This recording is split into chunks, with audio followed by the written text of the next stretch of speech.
Hi, Tammy here, Ward 4 City Councilor. I wanted to hop online and talk a little bit about Wednesday, March the 26th, when we had a public information consultation session on 70 Hope Avenue. For those that don't know, this is a parking lot that has been considered surplus, and as the city of Hamilton went out into the community to get public opinion about this property and whether we should change it into residential and affordable housing or not. So the very first possible time that we could actually talk about this was on March the 26th. So I want to share with you what I heard and then maybe unpack some of those and share with you my opinion and my perspective on this.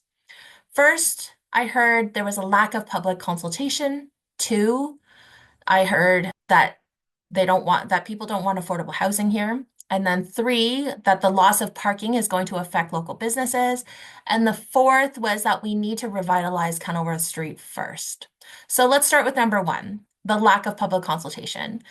As you may or may not recall, council actually had this report come in front of them, and there were multiple properties that the city owns that our staff have identified as opportunities for other things. And 70 Hope Avenue was one of them. It is a parking lot that's located on Hope Ave, but it's very close to Kenilworth Street and Kenilworth and Barton.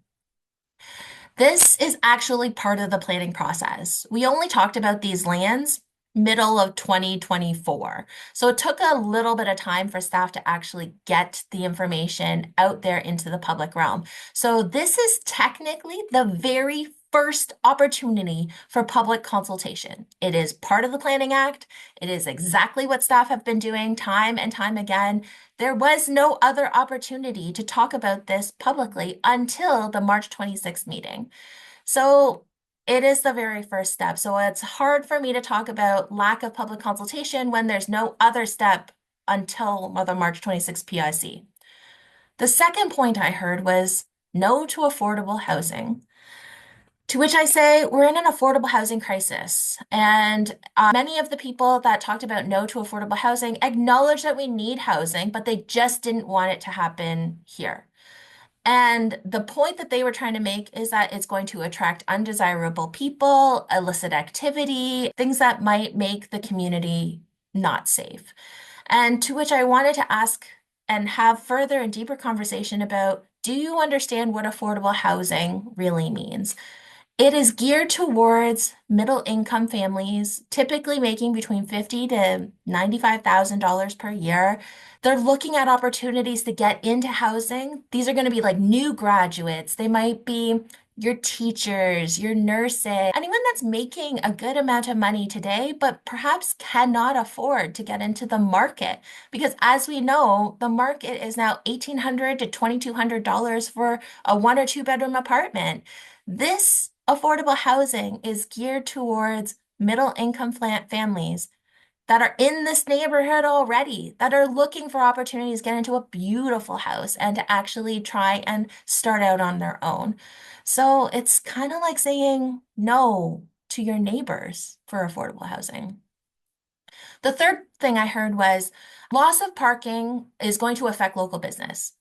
This I sat with for a really long time. And I am a small business owner. I am pro small business. I hear and I totally internalize the challenges of this. But when I think about decision making, both as a counselor and as a small business owner, I have to rely on data. And the data told me that this is a parking lot that is underutilized and under revenue generation. It was making less than $5,000 a year. It's actually costing us more to leave it there than it is actually generating revenue. So when I think about how do we build a community that is building assets that actually generate revenue, so ideally to lower property taxes in the future, it's a smart decision to think about how are we doing more with all of the assets that we have on hand.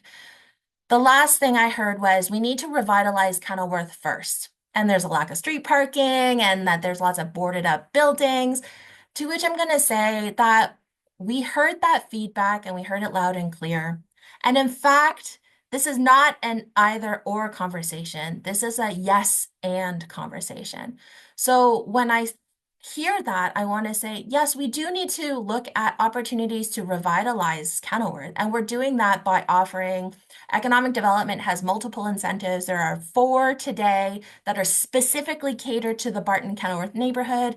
There are also five additional municipal incentives that can be applied here. So the fact is, economic development is already doing that work to try and attract and also incentivize existing business owners to turn over those first floor commercial storefronts and make them into something really cool and vibrant. And then part of my role and responsibility is help facilitate development. So work with our developers, but also work with city staff to ensure that we're actually pushing these forward. And on top of that, we have to look at from a housing perspective. I also think about how we're injecting and we're implanting new families and new customers into this neighborhood in order to help with building up the customer foot traffic for Kenilworth businesses. So in terms of next steps, this is part of the planning process. Staff are going to take all of the comments and concerns that people have. They're going to amalgamate that and put that into a report. It's going to come in front of planning committee. Planning committee will make a decision on this. But all all in all, from today to when we actually see shovels in the ground, it's going to be like 3 years because there's going to be a disposition process and we got to make sure that we go through the development process, all of that stuff. But this is part of the planning process. We have to go out to public consultation, and we have to make sure that we're doing this correctly. So I hope you will join me in following along with how we build up Kenilworth Street and make it wonderful for all of our Kenilworth neighbors as well as Ward 4 community. And if you have some comments about this particular property, 70 Hope Avenue, please send them over to jennifer.roth, R-O-T-H, at hamilton.ca and let her know what your comments are about this. I hope you will share with me in building up what Ward 4 can potentially look like. Thanks.